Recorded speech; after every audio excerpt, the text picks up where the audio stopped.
And that should do it. So greetings, good people, everybody out there. Welcome to ArkanTalk.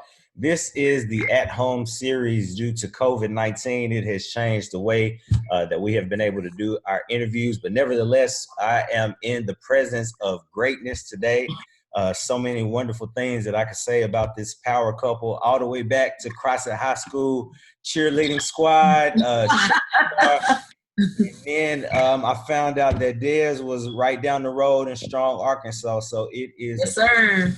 And a wonderful opportunity for me to introduce to some and present to others Destiny Rogers and also Miss Kayla Daniel Rogers. Thank you so much. How has it been? I guess the past 2 weeks have been crazy with the amount of donations and just attention that has come y'all's way. So what is it like right now? I think it's just surreal. I mean, we decided to do this. We could have never imagined it being this big. I've said this several times, but honestly, I would have been happy if 50 people would have watched. Yeah. If we would have gotten $100 donated to us, I would have been happy. So just to kind of see how far God has taken this, I think that's the thing that's kind of blown my mind.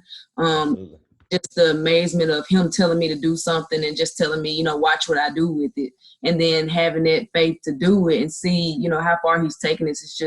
It's crazy. Yeah. I think what comes to mind for both of us is Pastor Mike Todd saying it's only crazy until it happens. Yeah. Oh, yeah, definitely. I feel like that keeps resonating to me when I'm like, this is crazy. Yeah. And it's only crazy until it happens, and it's continuing to happen. And I think that's the part. That's the part. What? Yeah. Yeah, absolutely. So let's rewind back. So for everybody who doesn't know, what is like the origin story for both of y'all? I kind of alluded to it, Kayla. I know you came over from Warren to CrossFit, and then Dezz, I know you were from Strong, but what was it like for both of y'all growing up? For me personally, I am from Warren. I'm a lumberjack. Lumberjack. And I'm a lumberjack at heart. And I moved to CrossFit in 6th grade. My mom was a teacher there. Yeah. Mom was her superintendent. My mom taught you. Yeah, right? Keyboarding. Yeah, I got kicked out of class every day. Yep. You got kicked out? Yeah, every day. Me and Maintain. Okay. Now that you told me who you with, I know you got kicked out. We did. So you were her first class of students when we moved there. So, for me, I think I had a really great life. I did basketball, I did track, I did cheerleading, I did all the things that you could do. I enjoyed my time in CrossFit. I enjoyed, high school. Yeah. It was just a pretty good time. Awesome. For me, I grew up in Strong. Strong has barely, people. Just teddy bears. Yeah, teddy bears, stop signs. Yep. So just to grow up in a small community like that and just the support of people was just amazing. But, growing up, all I did was play basketball. Every summer we were at AAU tournaments year round. We were in the Boys and Girls Club. When we got to high school, we was playing basketball. So really, my growing up was basically, us just hooping and people following us, in that journey. Absolutely. And I think so. When the first time I met you, Dezz, and I know you don't remember, it was probably, I hadn't seen Kayla for probably a decade, but y'all were sitting in the booth, and I don't know who y'all with, but it was at Sharks Fish and Chicken in Conway. Oh, no, I remember that. That was like my first time seeing you and forever being introduced to Dezz, and just the thing that I remember, y'all's energy, because even in that space, y'all were just like having a good time with whoever else was there, and it was just like a wow factor that was around y'all. So just to remember that and see that y'all carrying on that energy in itself is just something great that's out there. Kayla, what is it like being married to a coach? You know what? I get that question a lot because Dezz does travel a lot and they're gone for spurts at a time. But honestly, we've been together. I don't know if people realize we've been together for 12 years. Yeah. Yeah. So she's always traveled and always been on the road, even in college. So it's like when Dez is home for a long period of time, this quarantine, but she's home for like more than a week. This is not normal for us. Yeah. I'm like, you need to go back to work. Dez is a super workaholic. Like, she always has to be doing something. So like when she home for too long, she like, what you doing? Where you at? What time you coming home? What we gonna eat? So I'm like, when you going back to work? Yeah. So it's really kind of been our whole life. So for me, it's kind of the norm, you know, for coaching and all that type of stuff. I think the biggest thing for me, the biggest takeaway from me is the impact that she makes on kids' lives. Like, that's probably to me, like the most special part of her coaching is like be like front row of the people that she encounters, the kids that she encounters, and the relationships that she makes and I make with a lot of these kids, and just how that even after basketball, we still have these such intimate relationships with these kids. They still call us. Into the wedding. Like, now that everything was going on, like, we had a bunch of them that's on the live, they're donating, they're texting to say congratulations. So I think that's probably like the biggest thing about, you know, coaching. Like, her being gone didn't really bother me, but it's kind of those relationships that we build.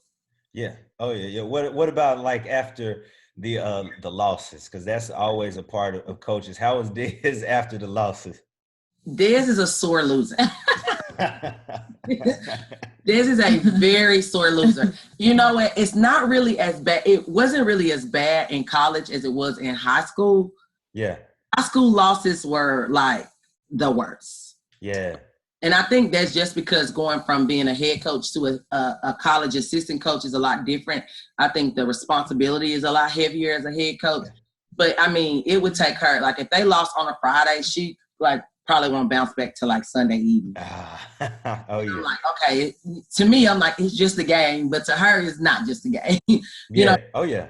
Like reanalyzing what she could have did better, or she's always looking at the tape and she's like, oh, I should have called that, or I should have called a timeout right there. So she's like, just trying to get better at what she does. And that's just one of the great things about her is that mediocrity is not her thing. Yeah. She wants to win, and she wants to win all the time. Definitely. And then you, Dez, let's see, you were played at UCA, and then you also spent some time coaching at UCA, went to El Dorado High School. Yes. And then from that point, you came to Arkansas State. Mm-hmm. So what is that? What's the biggest, I guess, your biggest takeaway there? Because I know every coach kind of has a set plan that they want to be on. And for you to be, I guess, and this is just me not looking at the numbers, but within a 5-year range, you're already to a D1 school and started at a D1 school. How does that make you feel? It makes me feel really good. You know, I think that, you know, I was truly blessed to be 22 years old and be an assistant at a Division I school, Central Arkansas. You know, that normally doesn't happen. You know, typically people are a graduate. They are a graduate assistant for 2 years, and then they job. Well, I was a graduate assistant for 1 year and got bumped up to assistant. You know, so to be there for 4 years, we recruited some high level players and we won, and we went to the NCAA tournament, which is a huge deal. At that point on, I kind of wanted to expand my knowledge and see if I could be a head coach. So at that time, the El Dorado High School job came open, and I applied for it and got it. So it was just like home. But to be honest with you, the last 3 years at El Dorado High School were probably my best 3 years coaching. Because I got to have an impact on high school kids that I felt at the time really needed someone to kind of guide them and lead them down the right path. You know, out there were great kids, but I felt like I was able to kind of help them understand the importance of going to college, the importance of small things like being on time, being respectful, not getting in trouble in school. So I think for me, just kind of looking back at some of the kids that I had over the past 3 years and seeing how far they've come and how well they're doing, to me, is just a huge blessing. You know, and it's not to take away anything from my college coaching years. I just think that, you know, being a high school coach is very tough. College, you recruit what you want. And in high school, the cards you're dealt. That's what you got to deal. That's what you got to play with. Yep. So, it was more of a challenge, and to be able to make the type of impact that I feel like I made on those kids was just huge for me. Yeah, absolutely, absolutely. Hey, Kayla, occupational therapist. That's a term that's relatively new in the past. I don't want to say new, but I say a lot of people don't know what it is, but the job has become more popular in the last 10 years. For everybody watching who doesn't know, what would you define occupational therapy as? I think the definition kind of changes over what you do in it. So I'm with students now. So I work in a school district, but I started off in the nursing homes, which was probably the best time I ever had in my life. Not taken away from students, but I think just the knowledge you gain from that population. Yeah. Just seeing somebody have a fall or get in a car accident or you have a total knee replacement or hip replacement, and then you actually basically from ground up get them back to walking and going home, to me was just probably super duper rewarding. And I just kind of had so many moments where I kind of felt like, it gave me so much purpose. Now that kids don't, but it's just a whole nother level when you hear all those stories and you kind of get to hear just that old wise knowledge. Right. So to kind of sum it up, because most people say, do you find people jobs? Yeah. Basically kind of what we do is, particularly what I do right now is I have students that may be kind of falling behind or maybe special needs students. And so basically my job is to kind of aid in them getting back to the level as far as like grade that they're in, just getting them on that educational level. So it truly takes a team. We work with the teachers, we work with the PTs, we work with the speech therapists, we work with parents. So it's a collaborative effort that we all have to do in order to achieve the ultimate goal. And that's for our kids to be dismissed from therapy services. So I guess to kind of sum it up, I feel like that as a therapist, just any therapist, we kind of give hope. Yeah. That's the word I use. That's it. I feel like when people kind of think, we're here, we kind of come in and we're like, oh no, but we can do this. Or, we might not be able to do something a traditional way. We might not be able to feed a kid the traditional way with a spoon, but we might be able to put a cuff on the spoon that keeps the hand so that they can feed them. Or we might not be able to write with a traditional pencil unassisted, but I might have something that we can add to the pencil, whether it's a weighted pencil or something like that helps with that. So we're just kind of like, I feel like we just give people hope in the time of feeling like they don't know what to do. Yeah, absolutely. Absolutely. Thank you for that. That clarifies a lot of it for me. We live in an age, and especially all of us being millennials, of side hustles. And Kayla, you have grown your business in the makeup realm and the skincare realm. I've seen that grow just over the past couple of years, where you've even incorporated more things besides makeup, where now you're actually going out and doing bridal makeup and talking about skincare and things. Dez, has DJing always been kind of maybe a side hustle for you, or is that something that's recently been there? So honestly, it's very recent. Kind of seeing Kayla grow her makeup business the way she has, and she literally woke up one morning and was like, "I'm going to be a makeup artist." See her take that passion that she has for the makeup artistry and putting the work in and building it in such a way that she had. It kind of gave me the spark or the inspiration to kind of pick something up. I just didn't know what it was going to be. Yeah. And this is so random. But I was at my bachelorette party, and I don't know if I should say this, but me just being transparent. Yeah. I was in the middle of the club and I had a vision that I was supposed to be a DJ. I know it's weird, but that's my truth. Yeah. I had a vision that I was supposed to be a DJ. I told my best friend that I had this vision, and she was like, "Wow, like you should really do it," And then I came back, and one of my best friends helped me buy a DJ controller. And so I started practicing, and I wasn't very good at first. It's tough. A lot of people think that DJing is easy. It's not easy. It's a lot to learn. It takes hours upon hours upon hours. And so I just kind of fell in love with it. And here we are. Yeah. I'm laughing because it's so funny.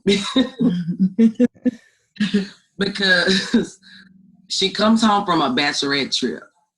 And she's like, I'm going to be a DJ. And I'm looking at her like, what? So I'm like, I told her, because at this time, I think this is your last year at El Dorado, right? Yes. Okay, so at this time, like, are you going through a midlife crisis? I was about to turn 30. She was about to turn 30, so I was man. I'm like, you want to be a DJ? She's like, yeah. And I'm like, you don't even know anything about DJing. Like, I was so confused. But in hindsight of all of that, she just started working. Like, I started work ethic with it. Like, she just started buying piece by piece. And she would be in the garage and she would be out there for hours and hours and hours. And like she said, it would sound terrible. And I would be, and even though it would sound terrible, I would come out there every so often, like, you doing so good. You killing me, girl. And I come back in the house like, oh, and you know what? She never gave up and she never quit. And then she started to get better and better and better. And then we had a big party in December. So she had kind of did a couple things, but not a lot. But we had a big party in December. We do a huge Christmas party every year. And I was like, okay, this is your opportunity. Like, you've been practicing now. This is it. And she killed it at the Christmas party. Awesome. Like, all of our friends, that was kind of their first time really hearing her. Yeah. I mean, we were all amazed. And to me, I feel like it's like she had gotten better overnight. Yeah. But it was because of how hard she was working. Like, I tell her this all the time. She always talks about me, but like, this is the hardest working person I've ever been around. Like, like every single thing that is happening to her, or every single thing that she has, it's truly like she's outworked the next person. Yeah. Like, that's what it's been. It has not been a handout. It's literally been like, oh, I see this person doing that. And, you know, I'm supporting them and I'm happy for them. But if that's where they at, I want to get over here. I want to get better. Yeah. And so it's always a competition, not only, you know, not with other people necessarily, but just with herself on the level that she sees something. I think DJ Rogers is like her inspiration, which is the guy at the club that was DJing. He's from his last name Rogers.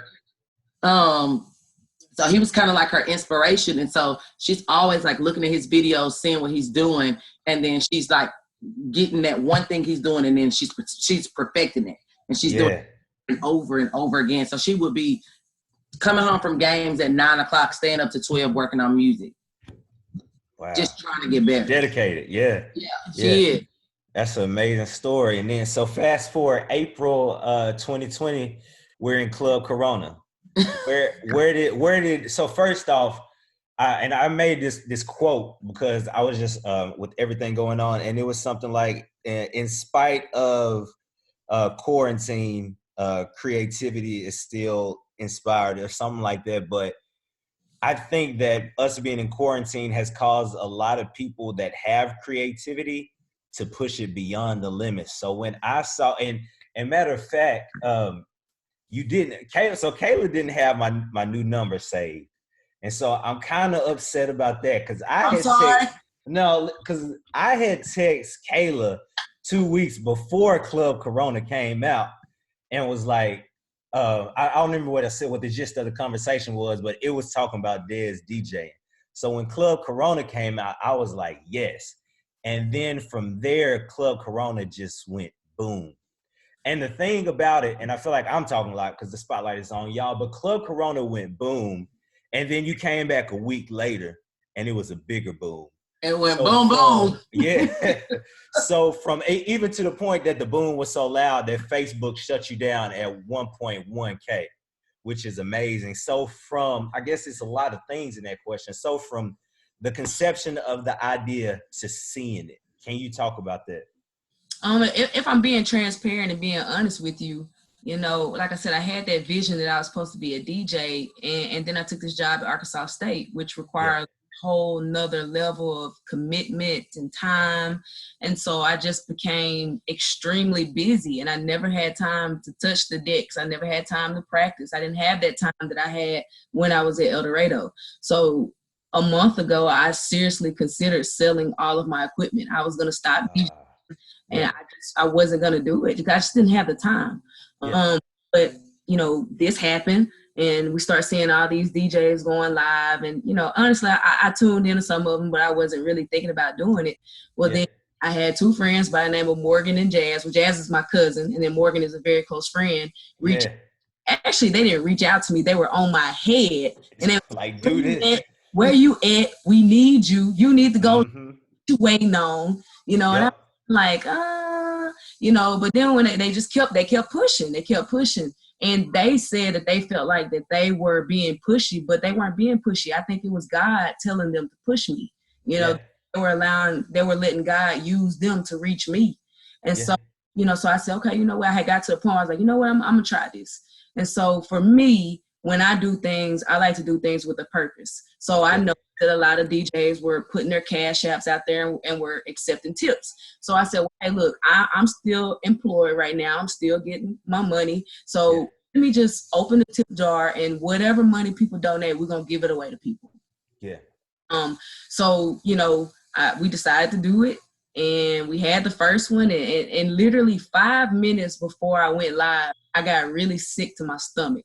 Like I went to the bathroom and I just prayed. And I feel like God told me, just go in there with confidence, do what you do, and see what happens.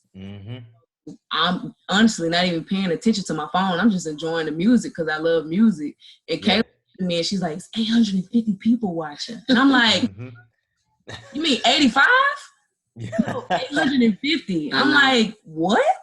You know, I like I said, I was just vibing out to the music, you know, because I love music. And literally, as soon as we got done with the first live, I look at my phone and there's like $4,000 in my cash app. And I'm like, wait, did this just happen? Like, are you serious? It was like 1,800 that night.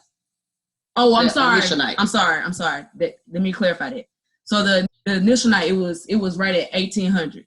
So then we woke up the next morning. But tell them how excited we was for $1,800. Like, it was like $1 million. It was 1,800. I am missing out on a big part. So it was like 1,800. We woke up the next morning. We was like, oh my God, we just raised $1,800. And so a post. Well, when we make the post, money start flying in. So we ended up being like at 2,600. So to go live on Sunday to share with everybody that we had raised $2,600. So we went live and we just started playing gospel music. And to be honest with you, I feel like God just took over. Like I was playing 2 songs. We ended up going for about an hour. And at the end of that live, we had raised $4,000. I think that was just kind of God telling us, like, you guys were willing to do this. Let me show you what I can do in an hour. And the crazy part was, like, under this live that we did on Sunday, like, all these people were coming under, and it wasn't even as many as 800 people like at the night before. It was like 150, 200. And, like, people were like, let's get them to 4,000. Let's get them the number. And you could just see the Cash App just boom, boom, boom, boom, boom. Love it. Looking at each other like, what is happening right now? Like, in disbelief, because the live was literally a celebration of what we made. It had, we're not expecting more. But it was like somebody posted, they had 2,600, let's get them to 3,000. And then somebody posted something, when we hit 3,000, let's do 3,500.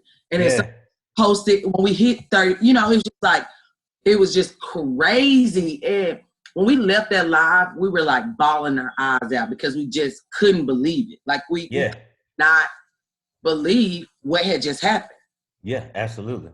Us having excitement for $4,000, and then here we are on the second time, and we seeing $8,000. We like, I mean, it makes no sense. I mean, we say that it makes no sense, but I think I don't know if you called it, Dez, but I was on the ArkanTalk Instagram page yesterday, and you had dropped the scripture from Matthew. If you remain faithful over the small things, I will make you ruler over many. And I think that's just kind of like the perfect testament. All those times when you were in the garage spinning and it doesn't sound right, all those times where you got frustrated, you remain faithful and diligent to doing those things. And now, I mean, now look at you. Now you've raised close to, I'm horrible at math, but we're well on our way to well on our way to 15,000 over just 2 periods. And I can't.